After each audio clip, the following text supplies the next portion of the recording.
সম্পূর্ণ পরিকল্পিত হত্যা দেখে বোঝা যাচ্ছে। নাহলে দেখেন, একটা মানুষ যদি আত্মহত্যা করতে চায়, ও যখন মৃত্যু যন্ত্রণাটা ফিল করে তখন শেষ মুহূর্তে পর্যন্ত সে বাঁচার চেষ্টা করে।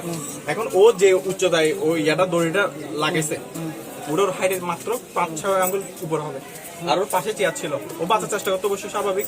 আর হাঁটুটা মাটিতে লাগানো ছিল, অবশ্যই দেখা যাচ্ছে এটা পরিকল্পিত। না, গেমে কি ছিল এটা একটু বলেন আপনি। গেমে কি ছিল সেটা আমি জানি না, আপনি না বলতে বারণ করতেছেন কেন সবাইকে? ও বলতেছিল যে ও মানে কিছুক্ষণ আগে ওরা গেম খেলছিল, তো আমি বলতেছি জাস্ট গেমটাকে ইস্যু না বানাইতে, এটা বলতেছে। কেন ইস্যু বানাবেন? এটা তো একটা ঘটনার অংশ হতে পারে, আপনি কেন বারণ করতেছেন বারবার? না, এটা তো ইস্যু না, এই জন্য বলতেছি।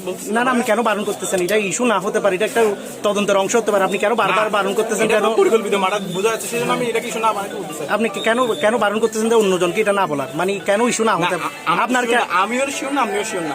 আপনি কেন বলছেন এটা না ইস্যু না হওয়ার কারণটা কি আপনার কি মনে হয়? না, মনে হচ্ছে বলতেছি, এটা তো কনফার্ম না, আমরা এটা বলতেছিলাম আর কি। মানে আপনি জানেন এই গেমটা ইস্যু না হতে পারে? না হতে পারে, কারণ এটা তো ধরেন একটা নিউজ করে ফেলেন, ওর একটা না স্বাভাবিক। গেমটাকে তো মানুষ এখন অন্য চোখে দেখে, এটার জন্য বলছি। গেমটা অন্য চোখে মানুষ কেন দেখতেছে? দেখেন, এখন নতুন প্রজন্ম যারা সবাই গেমের প্রতি এডিক্টেড, এই কারণে এটাকে। তো গেম এডিক্টেডের কারণে কি মৃত্যু হতে পারে কিনা? এটা একটা ঘটনার অবশ্য অবশ্যই হতে পারে, কিন্তু এটা তো দেখে বোঝা যাচ্ছে এটা পরিকল্পিত। এটা গেমের মধ্যে কোনো গেমের রহস্য যদি হয়ে থাকে তাহলে কেন বারণ করতেছেন আপনি? কেন বারণ করতেছে বলতে আসলে এমনি বললাম, এটা আপনারা এটা উল্টা বানিয়ে নিচ্ছে। আপনার নাম? আমার নাম হচ্ছে মোহাম্মদ ইফতেখার। আপনি কোথায় পড়াশোনা করেন? আমি ঢাকা কলেজ থেকে এসএসসি কমপ্লিট করছি। এখন কোথায়? আপনার বাসা কোথায়? আমি হচ্ছে দক্ষিণ বালেশ্বর। দক্ষিণ ছিল। ঠিক আছে, থ্যাংক ইউ, ধন্যবাদ।